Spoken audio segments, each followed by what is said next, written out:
CIPA Antología, integrantes, Ana Elvira Ramos, Yadira Cardona Londoño. Ferdinand de Saussure, fundador de la lingüística moderna y de la semiótica. Ferdinand de Saussure, lingüista suizo, profesor de gramática comparada en París y más adelante en Ginebra, considerado el fundador de la lingüística estructural moderna.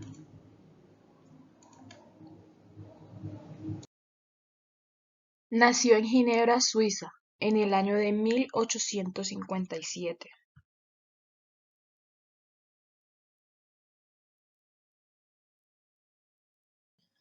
Posteriormente se formó en lingüística en la Universidad de Leipzig, donde obtuvo su grado de doctor en 1881.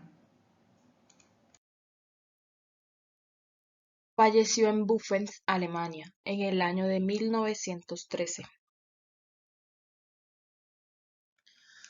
Su obra más reconocida es Curso de Lingüística General, obra que fue publicada 3 años después de su muerte. Ahora es una recopilación de apuntes y notas de sus estudiantes, como lo fueron Luis, Paul, Leopold, entre otros. Y todo esto fue gracias a sus colegas Charles y Albert. Como dato curioso, Ferdinand de Saussure destruía todos los borradores y día tras día trazaba el esquema de su exposición. La lingüística es la ciencia que estudia el lenguaje humano y todas las lenguas.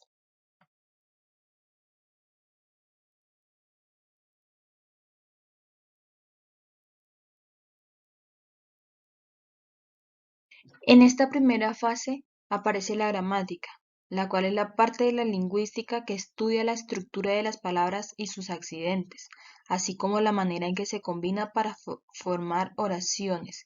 Incluye la morfología y la sintaxis, y ciertas escuelas incluyen también la fonología. La gramática es un estudio inaugurado por los griegos y continuado por los franceses.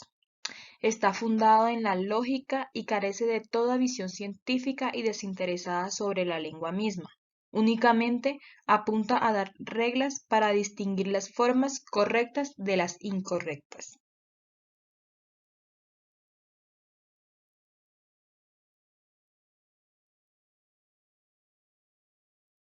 En la segunda fase aparece la filología.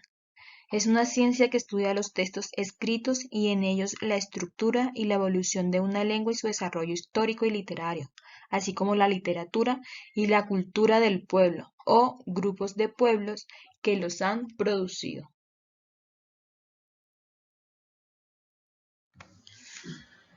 En Alejandría ya existía una escuela filosófica, pero este término está vinculado sobre todo al movimiento científico creado por Friedrich August Wolff a partir de 1777. La lengua no es el único objeto de la filología, que ante todo quiere fijar, interpretar, comentar los textos. Ese primer estudio la lleva a ocuparse también de la historia literaria, de las costumbres, de las instituciones.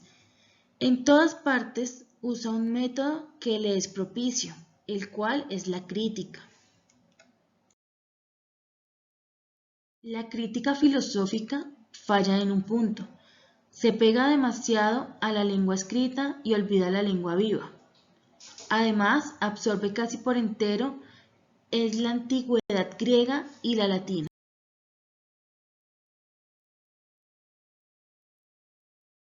Para esta tercera fase ya se habla sobre la comparación de las lenguas entre sí. Tal fue el origen de la filología comparativa o la gramática comparada.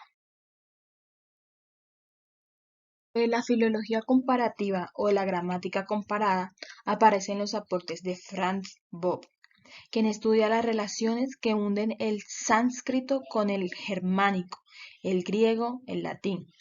Admite que todas las lenguas pertenecen a una misma familia, comprendió que las relaciones entre las lenguas parientes podrían convertirse en materia de una ciencia autónoma. Más adelante aparecieron los aportes de los lingüistas como Whitney, Brueggemann, Osthoff, Brown, Sievers, Paul, en donde su mérito consistió en situar en perspectiva histórica todos los resultados de la comparación y encadenar así los hechos de su orden natural. Gracias a estos lingüistas, no se siguió viendo en la lengua un organismo que se desarrolla por sí mismo, sino un producto del espíritu colectivo de los grupos lingüísticos.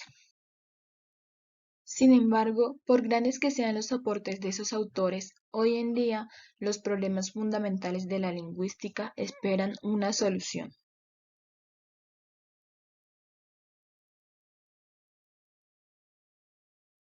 La lingüística está constituida por todas las manifestaciones del lenguaje humano.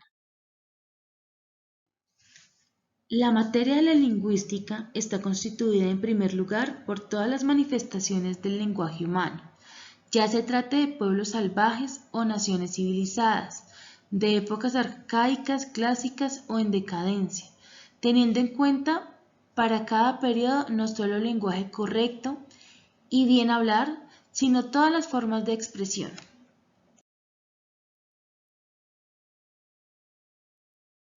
Ya se trata de pueblos salvajes, de épocas arcaicas, de épocas clásicas o en decadencia, de naciones civilizadas. Entonces, para entender toda esta evolución de la lingüística, se deben tener en cuenta las primeras manifestaciones. Para ello, se debe recurrir a los textos escritos.